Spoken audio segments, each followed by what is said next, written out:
Alright guys, welcome to big number 12, and in this lesson what we're going to be talking about is the in and not in statements.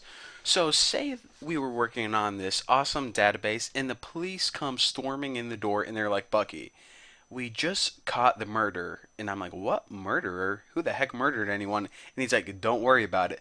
Anyways, they're in your database and we know that they either live in California, North Carolina, or New York. Can you give us a list of all those suspects? So you were like, heck yeah, select name and state from customers where, and we're like, hold on, we typed that wrong. I'm gonna have to type that again. Where state equals, and we're like, what's your list? Because we forgot. California or state equals North Carolina or state equals New York. And we're just going to go ahead and say, okay, just go ahead and let me run this query, and bam, there is your list. And he's like, yeah, okay, wait, hold on. Did you just say something? Sorry, I fell asleep. That query took way too long to type, and check it out. We only have three options here, but if we were to have more states, then look at this query. It's going to get very messy, and, with three options, that's all it took. But what if we wanted, to include 10 or 15 states? Then things would get really complicated. So I'm going to show you guys a shortcut. Whenever you need to use a bunch of or statements, you can just use the statement in, and it's going to make it a whole lot easier.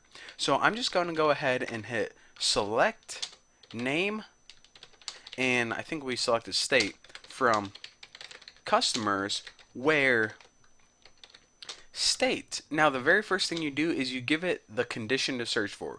I want to search for a bunch of different states. So I want to search for state in. Now right after in, go ahead and type parentheses, and instead of making a whore, did I just say whore? I am sorry. I apologize to all the slutty moms out there. Shouldn't have said that. That's why, people don't let my tutorials be watched in college or high school or anything. Because sometimes I just say inappropriate things like that. But anyways, after in, we're going to give it a huge list. For example, CA, or what was my next one? NC, and I think it was New York, if I'm correct, or NY. Now, that's basically all we do. So, as you can see, instead of making three different or statements, we just go ahead and say, okay, where the state is in California, North Carolina, or New York. And then we just go ahead and hit go and check it out. Exact same results, except we didn't have to use all of those or statements.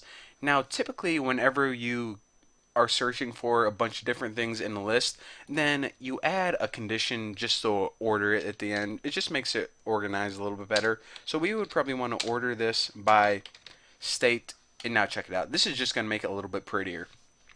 So as you can see, instead of saying, okay, search for all the people who live in California, North Carolina, or New York, even though we're basically searching for three different or tests, we can just go ahead and make one test with a list of all the states, and it makes it a whole lot easier. Now, say that the police was like, oh, you know what? In fact, I figured out that the suspect, the one we were trying to catch, he actually does not live in these three states. He must live in the other 47 states. So can you give me a list of all the suspects who live in the other 47 states? And you may be thinking, oh crap. So before we learn about this nice little in thing, we might have to make a huge or list that says or Arkansas or Alabama, or, and we would have to list 47 or statements.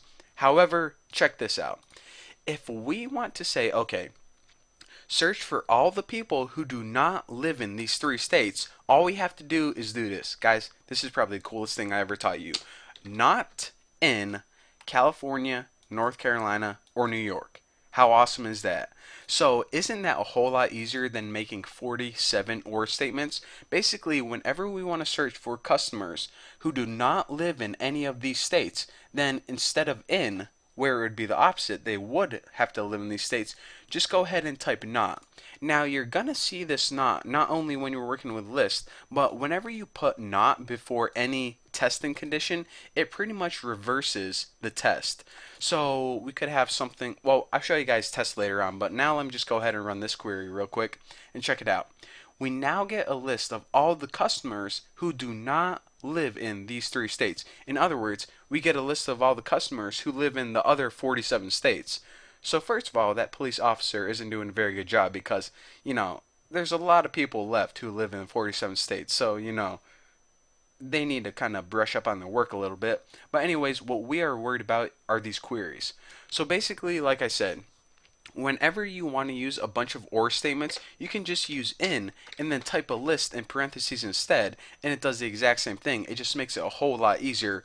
Or whenever you want to exclude a list or use something like not in, just go ahead and type the keyword not in, and then make sure to put all your options in a list. And guys, another key thing, make sure not to forget the parentheses because it's very important.